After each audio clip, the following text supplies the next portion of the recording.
దేవునికి మహిమ కలుగును గాక. ప్రభు పేరట మీ అందరికీ వందనాలు, శుభాలు. మరణాతా. ప్రభునందు ప్రియా దేవుని సంగమా, దేవుని బిడ్డలారా, ఈ ఉదయ కాలం నుండి ఇప్పటి వరకు దేవుడు తన రెక్కల నీడలో కాచి కాపాడి బలపరిచిన దేవదేవునికి కృతజ్ఞతాస్తుతులు చెల్లించువారమై ఉన్నాము. ప్రియులారా, దేవుని లేఖనము నిమిత్తం ప్రార్థన చేసుకుందాం. ప్రార్థన. సర్వోన్నతుడా, సర్వాధికారి అయిన మా ప్రభువా, నీకు వందనాలయ్యా. ఈ సమయంలో నిన్ను స్తుతించుటకు, నిన్ను గణపరచుటకు, నిన్ను ఆరాధించుటకు, నిన్ను కీర్తించుటకు మాకిచ్చిన గొప్ప కృపను బట్టి వందనాలు చెల్లిస్తున్నాను. సమయంలో నీ లేఖనమును చేతపట్టి నీ ఎదుటకు చేరి నన్ను నా తలంపులు మరుగు చేసి నాలో నీ ఉండి నీ బిడ్డలతో మాట్లాడమని, ఆత్మీయ జ్ఞానము, శరీర సంబంధమైన ఆలోచన క్రియలను సమకూర్చి నడిపించుమని, నీ దేన దాసుడైన నన్ను మరుగు చేసి నాలో ఉండి నీ బిడ్డలతో మాట్లాడమని క్రీస్తు నామమున ప్రార్థన చేయుచున్నాను పరమ తండ్రి. ఆమేన్. దేవుని సహాయం మనకు తోడైండును గాక. ఆమేన్. ప్రియులారా, పౌలు గారు అనేక విషయాల్లో మనకు ఆదరణ ఇచ్చేవారుగా ఉన్నారు.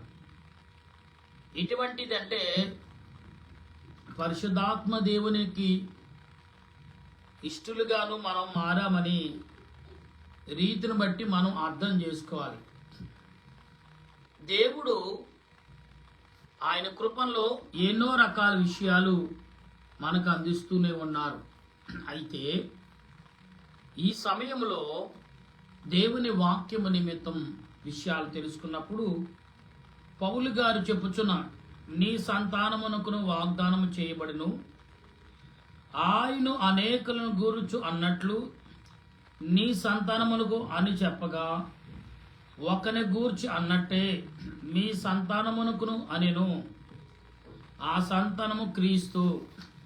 నేను చెప్పినదేమనగా, 430 సంవత్సరములు అయిన తర్వాత వచ్చును ధర్మశాస్త్రము వాగ్దానములు నిరర్ధకము చేయనందుక పూర్వమందు దేవుని చేత స్థిరపరచబడిన నిబంధనను కొట్టివేయును. ఇక్కడ దేవుడు ఐగుప్తు ప్రజల నుంచి తీసుకొచ్చి ఏ నిబంధన ఇచ్చాడు ప్రజలకు? ఇవాళ ప్రతి మనిషికి ఒక నిబంధనతో నియమించబడిన వాళ్ళుగా ఉన్నాం. బైబిల్ లేఖన ప్రకారంగా మనం చూసిన ఒక నిబంధన మన పట్ల మనతో ఉన్నదని గ్రహించగలిగి ఉండాలి. నిబంధన మీరిన వారు, నిబంధనను గైకొనకుండా నడిచిన వారు ఏ రకమైన ప్రవర్తన కలిగి ఉంటారో మనం గ్రహించాలి ప్రియులారా. అందుకే నిబంధన అనే మాట మానవ జన్మముకు చాలా అవసరమైనది. దేవుడు నియమించిన నిబంధనకు, మనుషుడు నియమించుకునే నిబంధనకు చాలా వ్యత్యాసం ఉంది. నిబంధన అనేది పరలోకముకును భూలోకముకు సంబంధమైన నిబంధన. హద్దు అంటాం, అదే నిబంధన. ఏమండి, కలెక్టర్ గారి దగ్గర ఎవరు మరతవాడ వెళ్ళటాక లేదు. ఫ్యూన్ ఉంటాడు, కలెక్టర్ గారు ఉన్నారా, ఏ పరిస్థితిలో ఉన్నారో అని తెలుసుకున్న తర్వాతే మనల్ని పంపిస్తాడు. అంటే ఏంటి దాని విషయం? ఆయన చాలా ప్రాముఖ్యమైన మనిషి అని. ఈనాడు నిబంధనలతో మీరి మనవాడే, ప్రజలవాడే అని పంపిస్తే నిబంధనకు విరుద్ధంగా పనిచేసేవాడు అవుతాడు. ఎవరు? గుమ్మం దగ్గర ఉన్న బంటుడు. అలాగనే మనమును దేవుని ఆత్మ చేత నింపబడిన మనం, దేవుని జ్ఞానము చేత నింపబడిన మనం, దేవుని ఆలోచన చేత మనం జీవిస్తున్న మనం నిబంధన ఏంటో తెలుసుకుని ప్రవర్తించడం చాలా ప్రాముఖ్యం. అందుకే మన పితరులు మనతో చెప్పిన మాటలు తూచి తప్పక దాన్ని అనుసరించేవారిగా ఉండవలసిన వారమై ఉన్నాం. అందుకే నిబంధన అన్నాడు అబ్రహాము. అంటే 430 సంవత్సరాలు నిబంధన మీరిన వారి పరిస్థితి ఏ రకమైన స్థితి కలిగి ఉందో ప్రభు ఈనాడు మనకు నీకు నాకు చెప్తా. అంటే మనుషులుగా ఉండి నిబంధనకు వ్యతిరేకమైన పనులు మనం చేస్తున్నామని గ్రహించగలిగి ఉండాలి. గ్రహింపు లేకపోతే నష్టపోయేది నువ్వే సహోదరుడా, ఓ సహోదరాలా, నష్టపోయేది నువ్వే. నీ జీవితము నిబంధనకు వ్యతిరేకంగా ఉన్నదేమో. రూల్స్కి వ్యతిరేకంగాను మనం నడిస్తే ఫైన్ కట్టుకుంటాం, లేదా జైలుకి వెళ్తాం, లేదా పనిష్మెంట్ జరుగుతుంది. ఇవాళ నీకు ఈ నిబంధనకు వ్యతిరేకముగా, నిబంధనకు అనుకూలంగా జీవించకుండా ఉంటే ఏ పనిష్మెంట్ వాళ్ళ పాపమా, నరకానిక లేదా పాతానికి ఇచ్చిపోయే పాపమును ఏ రకంగా పనిష్మెంట్తో బంధించగలం? దేవుడు నిన్ను అడుగుతున్నాడు, కుమారుడా కుమార్తె. ఇక్కడ అంటున్నాడు మాట ఏమంటే, ధర్మశాస్త్ర మూలంగా కలిగినదేమనగా ఇక వాగ్దానము మూలముగా కలిగినది కాక, అయితే దేవుడు అబ్రహామునకు వాగ్దానము వలనే గాని అనుగ్రహించెను. అబ్రహాముకి ఇచ్చిన ప్రతిదీ కూడా వాగ్దానము ద్వారానే ఇచ్చాడు. అబ్బాయి ఇది నీ ప్రయాణం, ఇది నీ జీవితం అని దేవుడు వాగ్దానం ద్వారాగానే అబ్రహాముకి ఇచ్చాడండి. అబ్రహాము దాన్ని గైకునేవాడిగా ఉన్నాడు. అందుకప్పుడు ఈరోజు మనము కూడా అదే రీతిలో నడుచుకునే వారుగా ఉండాలి. ధర్మశాస్త్రం ఎందుకు? ఎవనికి ఆ వాగ్దానం చేయబడినో ఆ సంతానము వచ్చే వరకు అది అతిక్రమములను బట్టి దాని తర్వాత ఇయ్యబడిను. అది మధ్యవర్తి చేత దేవదూతల ద్వారా నియమింపబడిను. మధ్యవర్తి ఒక్కనికి మధ్యవర్తి కాడు గాని దేవుడు ఒక్కడే. అంటే దేవుడుకు నీకు మధ్యవర్తి ఎవరున్నారు? దేవుని ఆత్మ తప్ప మరి ఎవరు లేరు. అందుకే మీ ఆలోచన, మీ తలంపులు ఎక్కడి నుంచి వస్తాయంటే దేవుని యొద్ద నుంచి వచ్చినాయే తప్ప మనుషులకు తానుగా సంపాదించుకున్నది కానే కాదు. ఉన్నది ఏదైనా కలిసి సంపాదించు, అపవాది వల్ల సంపాదించుకున్నదే. దాన్ని సరి చేసుకోమని చెప్తున్నాడు దేవుడు. అందుకనే మట్టిని తీసుకుని బొమ్మని చేసి దానికి జీవరారంధ్రములు తయారు చేసి ఆయన ప్రాణము పంపించినప్పుడు అతడు సలించి మనుషుడయ్యను అనే లేఖనం ప్రభు చెప్తున్న మాట. అంటే ధర్మశాస్త్రానికి సమానమా? ధర్మశాస్త్రానికి లోబడిన వ్యక్తిగా నిన్ను నియమించాడు దేవుడు అనే విషయాన్ని మనం మర్చిపోతున్నాం ప్రియులారా. ఒక్కసారి ఆలోచించండి. దేవుడు ఎంతవరకు ధర్మశాస్త్రాన్ని నీకు నాకు చూపించుచున్నాడని భావన మాత్రం మర్చిపోవద్దు. అయితే ధర్మశాస్త్రం దేవుని వాగ్దానం వలకు విరోధమైనదా? అట్లను రాదు.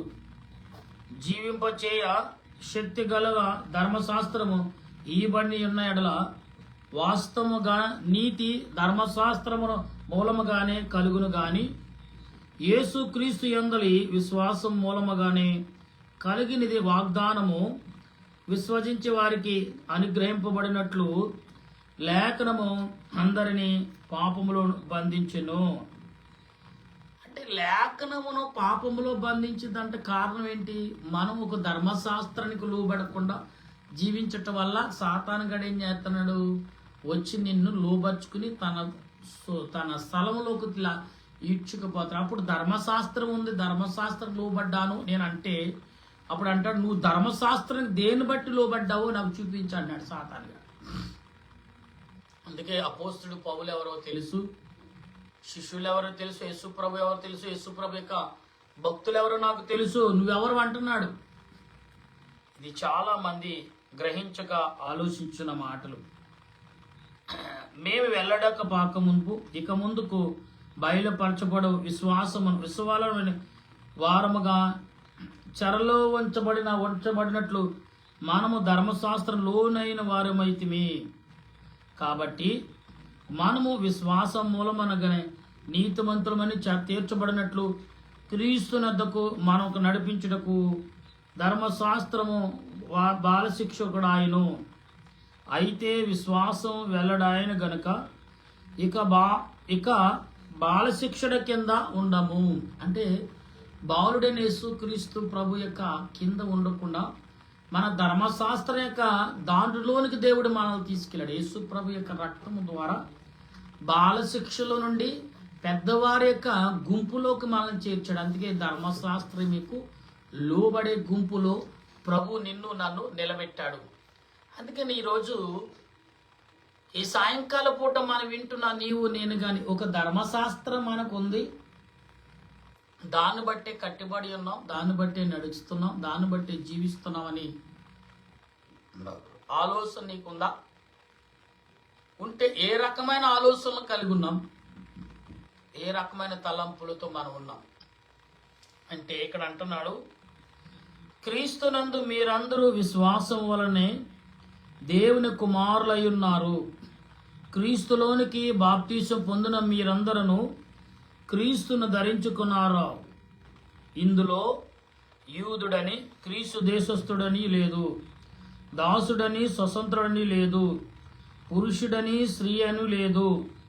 యేసు క్రీస్తునందు మీ అందరూ ఏకముగా ఉన్నారు. మీరు క్రీస్తు సంబంధులైతే ఆ పక్షమందు అబ్రహాము యొక్క సంతానం నుండి వాగ్దాన ప్రకారం వారసులై ఉన్నారు. మనం ఇప్పుడు ఎవరు వారసులు? యేసుక్రీస్తు యొక్క తండ్రి అయిన దేవదేవుని యొక్క వారసులమైన యేసుక్రీస్తు ద్వారా, ఆయన రక్తము ద్వారా, ఆయన శరీరము ద్వారా వారసులైనప్పుడు. అందుకే ధర్మశాస్త్రం అనే భావము ఎలాగుందంటే బైబిల్ గ్రంథంలో చాలా ప్రాముఖ్యమైన అంశం అండి. అది ఇవాళ నువ్వు నేను అనుకున్న ధర్మశాస్త్రం కాదండి, ఇది ఆత్మ సంబంధమైన ధర్మశాస్త్రం అనే విషయాన్ని మర్చిపోయి మనం మాట్లాడుతున్నామేమో. ఇది చాలా ప్రాముఖ్యమైన విషయం అండి. ఇదైతే మనం అందరము కూడా తలంచవలసిన వారమే. అందుకనే ప్రియులరా, ధర్మశాస్త్రముకు లోబడిన వారులారా అని అంటున్నాడు పౌలు గారు. ఇక్కడ ఎటువంటి ధర్మశాస్త్రానికి లోబడిన వారము, దేనికి ధర్మశాస్త్రానికి లోబడి జీవించుచున్నాము అనే భావన మనకు కలిగి ఉన్నప్పుడు ప్రియులారా, ఈ భావనలో పరిశుద్ధాత్మ దేవుని యొక్క ఆదరణ మనం కలిగిన వారిగా ఉన్నామని మర్చిపోవద్దు.